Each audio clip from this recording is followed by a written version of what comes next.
শালা বারো চোদা ছেলে।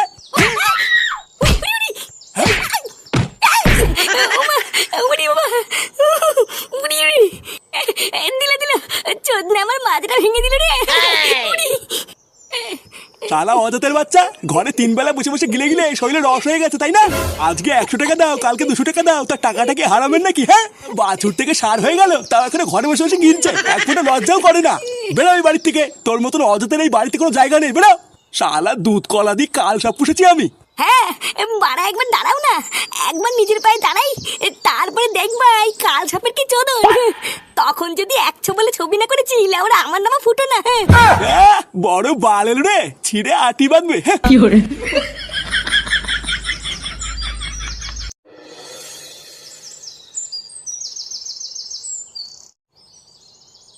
না এবার কি গরম লাগছে রে। এলে আমরা গাছতলায় বসে আছি, তাও এক ফোঁটাও শান্তি নেই। আর বলো না গোপল্টুদা, এই গরমের চোদনে ঘরেও টেকা যাচ্ছে না, আবার বাইরেও টেকা যাচ্ছে না। ভাবলাম গাছতলায় মাচার উপরে একটু শুয়ে থাকলে হয়তো আরাম পাবো। ও বাবা, মনে হচ্ছে মাথার নিচে কে যেন আগুন ধরে দিয়েছে। শান্তির ছেলেগুলো যেভাবে গাছ কেটে কেটে ফাঁক করে ছাড়ছে, গরম তো পড়বেই। আচ্ছা পল্টুদা, চাঁদা তুলে ক্লাবে একটা এসি বসালে কেমন হয়? হ্যাঁ হ্যাঁ, এটা একটা ভালো আইডিয়া দিয়েছিস, কিন্তু গ্রামের লোক কি আর এসি বসানোর জন্য চাঁদা দেবে? কিরে ফুটো, কোথাও গেছিলিস নাকি? না, এখনো কোথাও যাইনি, তবে ভাবছি এবার যাবো। এই গরমের মধ্যে আবার কোথায় যাবি? কিছু হয়েছে নাকি? মুখটা অমন করে আছিস কেন? কি আবার হবে, প্রতিদিন যা হয় তাই হয়েছে। রোজ রোজ আমাকে অপমান করে, ছেলের সামনে গায়ে হাত দেয়, আমাকে কোনো মান সম্মান নেই নাকি? হ্যাঁ, আমি তো বাড়ার বালা থেকে ঠিক করেই বেরিয়েছি, নিজের পায়ে না দাঁড়িয়ে ওই বালের বাড়িতে আমি ফিরবো না। এ মা ফুটো, তাহলে তো তোর আর ওই বাড়িতে কোনোদিনই ফেরা হবে না। এই দেখ ল্যাংচা, বেশি মারাবি না, ঠিক আছে? নিজের পায়ে কি করে দাঁড়াবো সেই নিয়ে কোনো বুদ্ধি না দিয়ে রঙ্গ মারাচ্ছে। আরে পাগল, সেরকম কোনো বুদ্ধি থাকলে কি আমরা আর বেকার পড়ে থাকতাম নাকি? আমরাও তো কবে একটা কাজে ঢুকে পড়তাম। আমার কাছে একটা ভালো ব্যবসার প্ল্যান আছে, কিন্তু ওটা করতে গেলে অনেক টাকা লাগবে। কি ব্যবসা? আমাদেরকেও বল, যদি আমরা তোর কোনো সাহায্য করতে পারি। বাড়া, আমি ভাবছি একটা ক্যাটারিং এর ব্যবসা খুলবো। মানে বুঝতে পারছিস তো? মানে হলো কোনো বিয়ে বাড়িতে বা অনুষ্ঠান বাড়িতে হাঁড়ি করে ভাড়া দেওয়া, খেতে দেওয়া, এইসব। হাঁড়ি কড়াই ভাড়া দেওয়া বা খেতে দেওয়া? হ্যাঁ, খারাপ আইডিয়া না, কিন্তু এর জন্য তো অনেক টাকা পয়সা লাগবে রে। নতুন হাঁড়ি কড়াই সবই তো কিনতে হবে। আর তাছাড়াও কাজ পাওয়াটাও তো একটা কঠিন ব্যাপার। কেউ কি তাদের কোনো অনুষ্ঠানে এত বড় একটা দায়িত্ব আমাদেরকে দেবে? আরে হ্যাঁ রে, এই কাজ পাওয়া নিয়ে তুই তো চিন্তা করছিস কেন? আমি তো আছি নাকি? তুই শুধু একটু দেখ না ভাই, যদি কিছু সামান্য টাকার ব্যবস্থা করা যায়। আমি তোদেরকে কথা দিচ্ছি, আমার ব্যবসাটা একটু বড় হলে তোদেরকেও আমার সাথে নিয়ে নেবো। হ্যাঁ, সবই তো বুঝতে পারছি, কিন্তু একটু দাঁড়া, আমার বাপের কাছে একবার চেয়ে দেখি। বাবা। হ্যাঁ, কি হয়েছে? মানে বলছিলাম কি বাবা, তোমার সাথে না কিছু কথা ছিল। আমার সাথে কথা? তা কি এমন কথা শুনি? মানে বলছিলাম কি বাবা, আমার না কি করছিস? একটু ঝেড়ে কাজ তো, কি বলবি আমাকে খুলে বল। মানে বলছিলাম কি বাবা, আমাকে 10,000 টাকা দেবা? মা কালী বলছি, এই টাকাটা কোনো বাজে কাজে খরচ করবো না, একটা নতুন কাজ শুরু করবো, তাই টাকাটা দরকার। হ্যাঁ দেখ পল্টু, তুই হচ্ছিস আমার একমাত্র ছেলে। তোর মা চলে যাওয়ার পর নিজের এই হাত দিয়েই তোকে আমি মানুষ করেছি, এবং ঠিক সময় একটা ভালো মেয়ে দেখে তোকে বিয়েও দিয়েছি। আর এই বয়সে তুই কোনো কাজ না করে আমার কাছে হাত পেতে টাকা চাইছিস, এটা আমি তোর কাছ থেকে আশা করি না। আসলে বাবা একটা ব্যবসা করব, তাই কিছু টাকার খুবই দরকার। এখন তোমার কাছে যদি না থাকে তাহলে দিতে হবে না। ব্যবসার জন্য টাকা লাগবে? হ্যাঁ, মানে আমরা বন্ধুরা সবাই মিলে ঠিক করেছি একটা ছোটখাটো ব্যবসা করব, কিন্তু 10,000 টাকা শর্ট পড়ছে, তাই তুমি যদি দিতে খুব ভালো হতো। আচ্ছা ঠিক আছে, ব্যাংক থেকে তুলে কালকে সকালে দেবো। তবে হ্যাঁ, ব্যবসাটা দাঁড়িয়ে গেলে কিন্তু আমার টাকা ফেরত চাই। হ্যাঁ হ্যাঁ, ও নিয়ে তুমি চাপ নিও না বাবা, ব্যবসাটা একবার দাঁড়িয়ে গেলে তোমার সব টাকা আমি দিয়ে দেবো।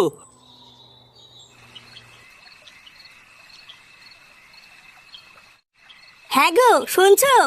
হ্যাঁ, বলে ফেলো। ছেলেটা যে সেই সকালবেলা বেরোলো, এখন এত রাত হয়ে গেল, এখনো তো বাড়িই ফিরলো না। হ্যাঁ, তো বাড়ি ফিরলো না তো আমি কি করব? তুমি কি করবে মানে? সকালবেলায় ছেলেটাকে ওইভাবে মারাটা কি তোমার ঠিক হয়েছে? 100 টাকাই তো চেয়েছিল, তাই বলে তুমি যা নয় তাই বলে ছেলেটাকে ওইভাবে মেরে ঘর থেকে বার করে দিলে। এই দেখো, এত রাত্রিবেলা মেলা ফ্যাচ ফ্যাচ করো না তো। বাড়া, ওর মতন অকর্মা ছেলেকে মেরে একদম ঠিক করেছি। লেওরা বাল পেকে তামাতার হয়ে গেল, এখানে কোনো কিছু করার নাম নেই, শুধু 100 টাকা দাও আর 200 টাকা দাও। এত রাত হয়ে গেল এখনো বাড়ি আসেনি, কোথায় কি করছে কি না করছে একটু গিয়ে দেখতে পাচ্ছ না? আরে না, আমার আর খেয়ে দেয় কোনো কাজ নেই নাকি? ও যেখানে খুশি খামারি বেড়ে গিয়ে, আমি এক পাও নড়বো না। তুমি ওই রাত্রেবেলায় কানের মাথা না খেয়ে উঠে শুয়ে পড়ো।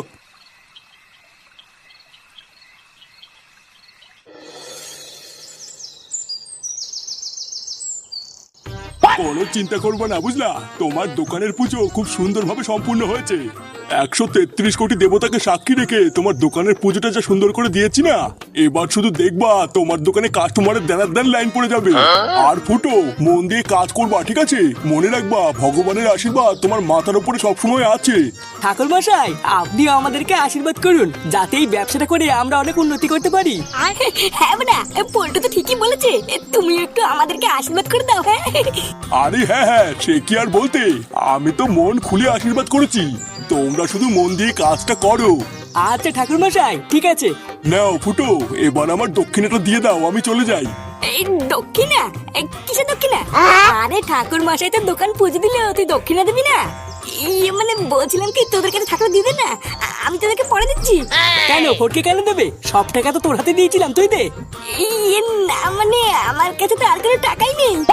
দোকানের মাল কিনে যা 200 টাকা বেঁচেছিল ওই টাকা দিয়ে তো বাংলা কিনে নিয়েছি। এই, বাংলা নিয়েছিস মানে? টাকাটা কি আমি তোকে বাংলা কেনার জন্য দিয়েছিলাম? আরে এত চাপ নিস কেন? ঠাকুর মশাই তো বললো নাকি যে আমার দোকানে কাস্টমারের দেনার লাইন পড়ে যাবে, তার ব্যবসায় লাভ হোক, তারপরে না ঠাকুর মশাইকে দক্ষিণে দিয়ে আসবো খানি।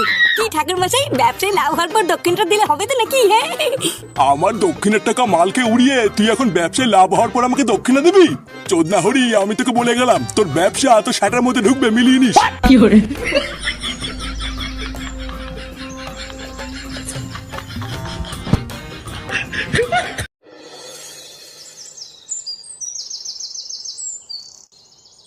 কি সব উল্টোপাল্টা কথা বলছিস? ফুটো নতুন দোকান দিয়েছে? এই তোরা সত্যি করে বলতো, তোরা আবার বিড়ি খাইছিস তাই না? এ মা, না না দাদু, আমরা বিটিনি খাইনি। আমি সত্যি বলছি, নিজের চোখে দেখেছি ফুটু কাকা নতুন দোকান খুলেছে। আর জানো দোকানটা কত বড় করে পুজোও দিয়েছে। এ সত্যি? আমার ফুটো নতুন দোকান দিয়েছে? গিন্নি, আরে কই গো গিন্নি, শুনেছো তোমার ছেলে কি করেছে? আমি জানতাম আমার ছেলে একদিন কিছু না কিছু একটা করবেই। তুই না যেই শুনেছে বাবা নতুন দোকান খুলেছে আর অমনি সাধারণ দাম খারাপ হয়ে গেছে নাকি? বাবা কালকে আমার বাবাকে তাই 10 সময় মেরেছিল না, এখন ছেলে মারাচ্ছে। দাদু ভাই, এইসব তুমি কি বলছো? বুঝলো পাঠা কিছু বোঝেন না। বালা দাঁড়াও না, একবার আমার বাবাকে আসতে দাও, তারপর দেখছি তোমার কি করতে হয়। এ কি রে, কি এত ভাবছিস? এই ব্যাপারটা কি হলো বলতো? লেওরা এত টাকা খরচ করে মাল মাটি কিনে ব্যবসা শুরু করলাম, ঠাকুর মশাই বলে গেল ব্যবসা নাকি দেড়াদিন চলবে। কই বাড়া, এতক্ষণ হয়ে গেল একটা তো কাস্টমারই আসলো না। আরে অত ব্যস্ত হচ্ছিস কেন? এটা কি তোর রাজুদার পকেট পাউডার নাকি যে সবসময় কাস্টমার থাকবে? কবে কার বাড়িতে বড়সড় অনুষ্ঠান হবে তারপরে তো তোর কাছে ক্যাটারিং এর জন্য আসবে নাকি? আর ধর বাড়া, এতদিন কি অপেক্ষা করা যায় নাকি? আমি কোথায় ভাবলাম ব্যবসা শুরু করার সাথে সাথে আমদানি শুরু হয়ে যাবে, তা না, এখন কবে কার বাড়িতে অনুষ্ঠান বাঁধবে সেই অপেক্ষায় বসে থাকতে হবে। বালছেরা ব্যবসা খুলেছি, আর কোনো ব্যবসা পেলাম না। কি বললি? শান্তির ছেলে বাল ছেড়ে ব্যবসা খুলেছিস মানে? চোদ্দা, আমি 10,000 টাকা লাগিয়েছি এই ব্যবসায়, যদি কোনো চুদুর বুদুর দেখি না। এত খুঁজে যাচ্ছিস কেন? আমি তো মজা করছিলাম। মজা? আমার বাপের সেটা ছেড়ে টাকা নিয়ে মজা? হ্যাঁ রে, মনে হচ্ছে কাস্টমার আসছে। হ্যাঁ, কই কই?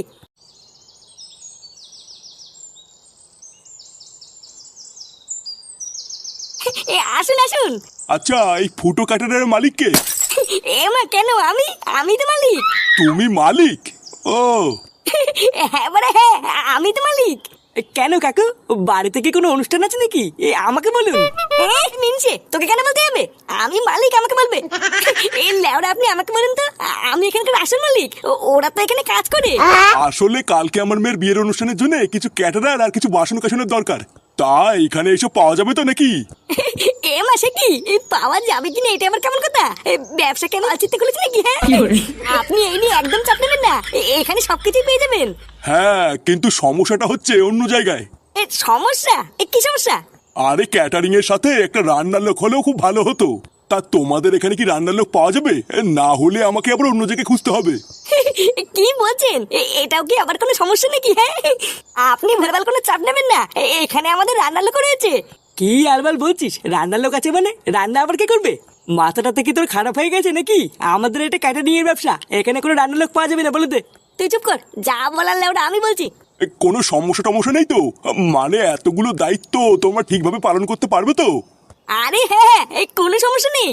কালকে আপনার মেয়ের বিয়েতে একদম ঠিক সময় পৌঁছে যাবো, এই নিয়ে আপনি কোনো চিন্তা করবেন না। আচ্ছা আচ্ছা ঠিক আছে, এই কাজটার জন্য আমি তোমাদেরকে 10,000 টাকা দেবো। কি 10,000 টাকা? হ্যাঁ, এখন 5,000 টাকা অগ্রিম দেবো আর বাকি 5,000 টাকা কাজের শেষে। এই নাও, এইটা হলো তোমাদের আগাম 5,000 টাকা।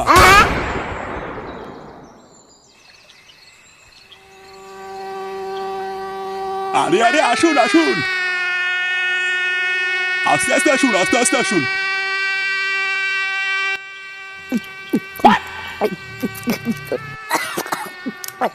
এ বাড়া, তুই কি শুরু করলি বলতো? আজকে আমরা এখানে একটা কাজে এসেছি, আজকে একটু কম খেলে হয় না? আরে ধুর পাগল, কম খেতে যাবে কেন? আজকেই তো আমার খাওয়ার দিন। হ্যাঁ, আগে তো লেওড়া বেকার ছিলাম, আর এখন একটা এত বড় ব্যবসা করছি, এখন খাবো না তো কবে খাবো? হ্যাঁ, কিন্তু ফুটো, আমাদের ব্যবসার প্রথম কাজটাও তো ঠিকভাবে করতে হবে নাকি? ওইদিকে বিয়ে বাড়িতে সব লোকজন আসা শুরু হয়ে গেছে, আর এইদিকে তো আমাদের এখনো রান্না বান্নার কিছুই হয়নি। আগে রান্না বান্নার সব কাজ শেষ করে তারপরে মাল খেলে হতো না? এই দানি মাগি, চুপ কর তো। চোদনা ব্যবসা আমার, আমি বুঝবো, তুই কি আমার থেকে বেশি বুঝিস নাকি? চুপচাপ বসে বসে মাল খেলে খা, না হলে গার মারে গিয়ে। আমার যখন সময় হবে তখন করবো। আরে ফুটো, তুই অত খোঁজ যাচ্ছিস কেন? ওর কথা বাদ দে, তুইও চুপ কর ল্যাংচা, ওর কথা বাদ দে, ওর যা বলছে তাই কর। আগে মালমুল খেয়ে শেষ করে নি, তারপরে রান্না পরে হবে, অনেক সময় পড়ে আছে।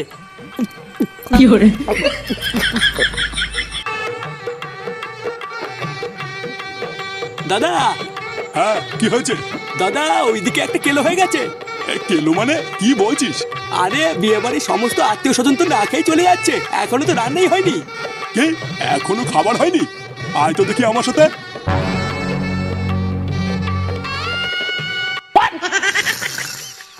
এই কেরে, কে আছিস? আমাকে একটু জল দে না। এই কই রে ফুটো, বাড়াগুলো কোথায় যায়? হাত বড়া। দেখো দাদা, দেখো কাদেরকে তুমি রান্নার দায়িত্বের জন্য নিয়ে এসছো। এই কোন বুক আছে দাঁড়া, যা যা বাড়া এখান থেকে যা, এখানে রান্না হচ্ছে। এই, তোরা রান্না না করে এখানে মাল খেয়ে পড়ে আছিস? চোরের বাচ্চাগুলো, তোদেরকে আমি এই জন্য টাকা দিয়েছি। এই কে রে বাড়া? আমি মালিক না, আমাকে বলে কি হবে? ওই যে বালছেরা মালিক ওখানে ফুটিয়ে শুয়ে আছে। এই ফুটো, তোকে ডাকছে রে। কি রে? হাত মারা। ওই দেখ, ওরা তোকে ডাকছে। চোরের বাচ্চাগুলো সব অতিথিরা না খেয়ে বাড়ি চলে যাচ্ছে, আর তোরা এদিকে মাল খেয়ে পড়ে আছিস। আরে ধুই হুদা, জানতে কেন দিকে অতীতের মাকে দেওয়া লেওরা। হাফ টাকা দিয়ে কি মাল হবে নাকি? পুরো টাকা দেন, তারপরে রান্না করবো। হেই, এইসব তুমি কাদেরকে নিয়ে এসছো? সবাই না খেয়ে চলে গেলে আমাদের মান সম্মান সব চলে যাবে। আমার মান সম্মানও গেল আর আমার 5,000 টাকাও গেল। এই শুনে বাচ্চা তিনটিকে কেলিয়ে আজকে আমি আমার হারানো মান সম্মানের প্রতিশোধ নেবো। মার এদেরকে, মার।